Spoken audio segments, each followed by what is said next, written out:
I'm Julie Nelson. I'm from Quincy, Illinois, and I'm an artist who makes watercolors, and they're still from still lifes, from nature. And I've been making art this time for about 2 years, and I grew up in an art household and got my BFA and MFA from Northern Illinois University in DeKalb, and then got into the museum world for 30 years. I work from still lifes that I create myself, and sometimes creating the still life is just as important as the painting itself, because I want to have something beautiful to look at that I feel is beautiful, even though it might be kind of wacky and a little different for others. You know, I'm looking at certain things in there to pull out. Then when I make the paintings, I don't do a preliminary drawing at all. I just start painting directly. And I might choose, you know, like the brightest colors or the lightest colors. Watercolorists know that you're supposed to start with yellow, you know, your palest colors, and then add to that. Well, sometimes I'll do that. Sometimes I'll start with another sort of real strong color and then work out from there. But it's about half or 2/3 of the piece is painted, and the other part is marker. So I'm looking for lines. So I'm working back and forth between line and area, and I stand back, and this goes on for days. And then meanwhile, the still life starts drooping.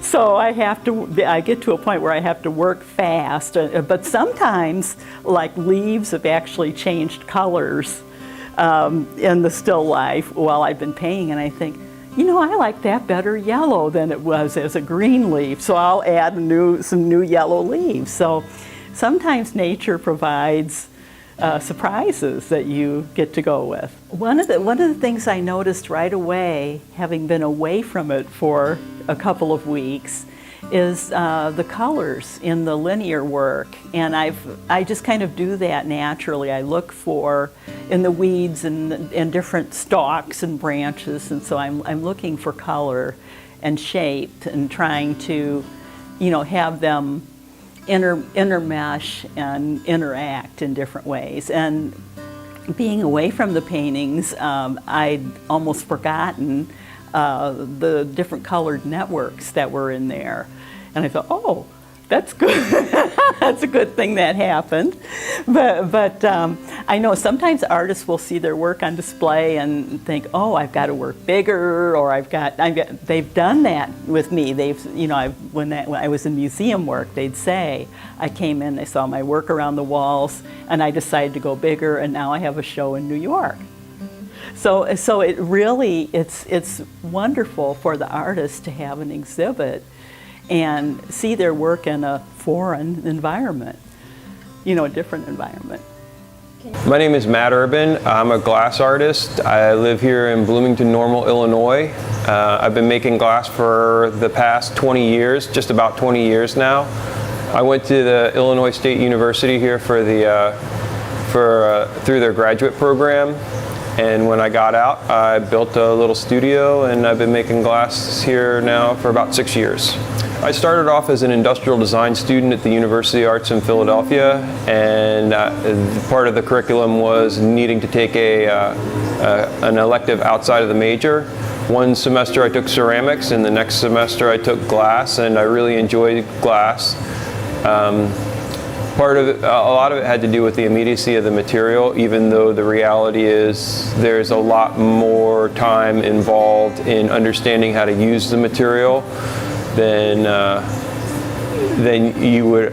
There's a strange little dichotomy that goes on there. Like, oh wow, this thing's done in no time. Yeah, how long did it take you to make that object? How long did it take you to learn how to make that object? But I was attracted to that. In industrial design, I enjoyed the history of design. quite a bit.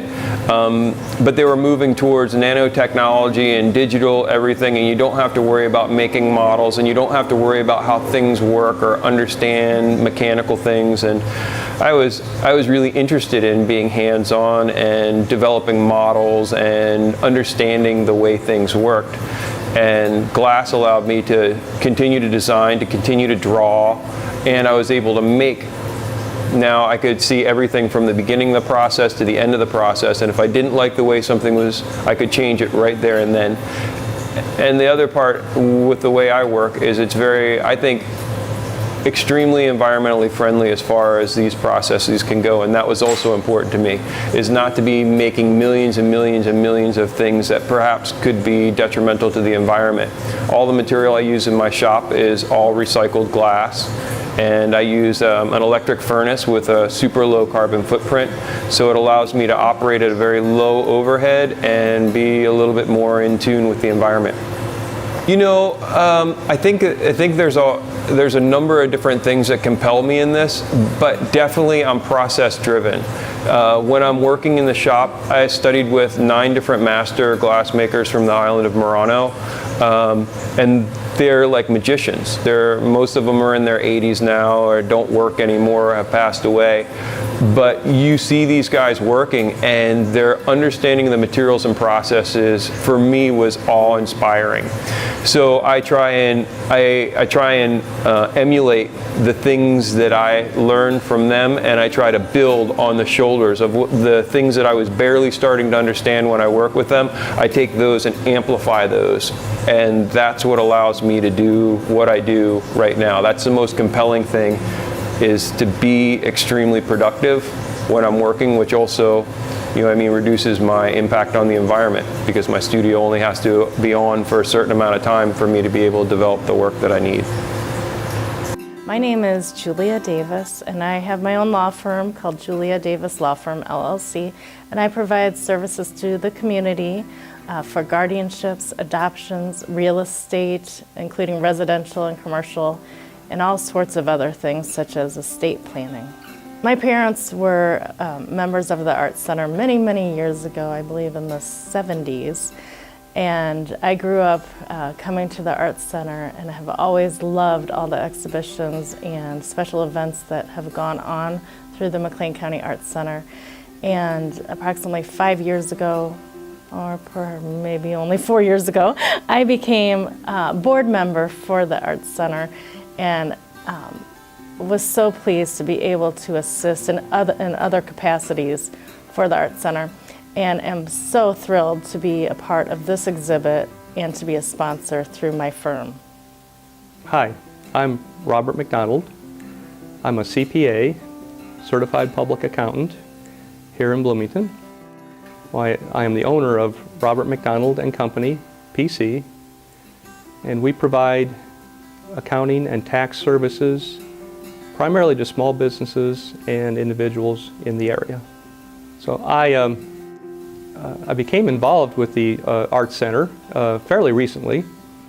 A friend of mine invited me to an exhibition, and I was just very impressed. I really have not been involved in arts during my life, and I am now, and I like it. So I am very pleased to be a sponsor of my first exhibition, along with Julia Davis.